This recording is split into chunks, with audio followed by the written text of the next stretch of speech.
Saudara, khawatir adalah perasaan yang saat ini saya pikir bisa jadi banyak dirasakan orang. Khawatir karena kondisi pandemi yang terus memuncak. Kita khawatir ketika tahu bahwa virus corona varian Delta dapat menular dalam waktu 5-10 detik. Bayangkan, hanya berpapasan saja dengan orang yang sudah terpapar, kita bisa juga langsung terjangkit. Kekhawatiran semakin kuat saat ada banyak orang di daerah Jakarta sudah terpapar. Wisma Atlet Kemayoran dikabarkan hampir penuh, dan kamar rawat di rumah sakit untuk pasien COVID juga penuh. Kegentingan semakin terasa ketika ada banyak orang mengantri di IGD untuk mendapatkan rawat inap.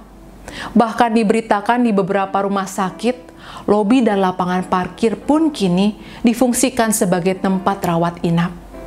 Kita semakin khawatir dan khawatir lagi saat orang mulai sibuk mencari oksigen. Khawatir akan ketersediaan oksigen di Jakarta nanti semakin menipis.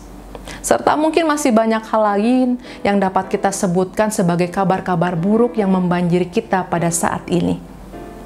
Saudara, ketika kita digempur dengan berita-berita seperti itu, atau bahkan mungkin pada saat ini Anda sendiri atau ada anggota keluarga di rumah tengah mengalami sakit terpapar COVID-19, hingga kita ada dalam kecemasan, sibuk sana-sini menghubungi siapa saja yang kira-kira bisa membantu untuk mendapatkan tempat perawatan di rumah sakit, atau kita tengah merasa bingung mencari oksigen untuk keluarga yang membutuhkan.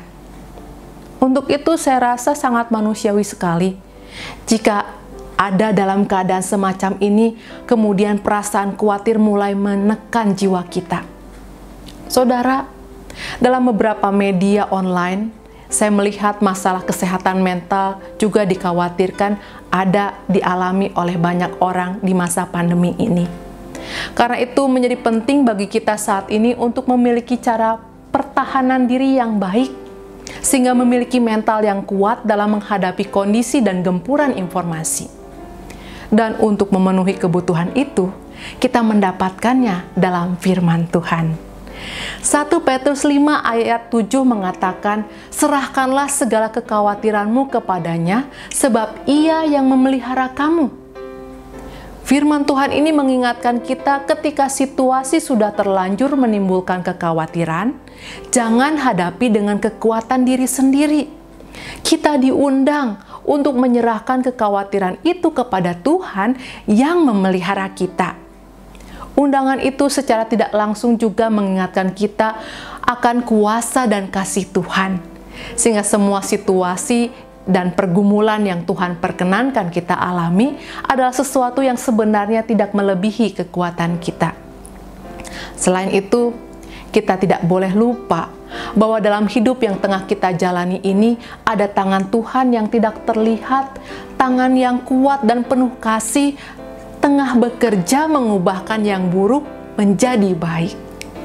Untuk itu saudaraku, di tengah situasi yang sulit ini kita dipanggil untuk jangan biarkan diri kita terperangkap perasaan khawatir berlebihan, hingga membuat kesehatan mental kita terganggu karena kehilangan pengharapan. Mari kita undang campur tangan Tuhan dalam semua pergumulan dan kesusahan yang tengah kita alami. Curahkanlah segala kesusahan hati dan kekhawatiran kita kepada Tuhan di dalam doa-doa yang kita panjatkan.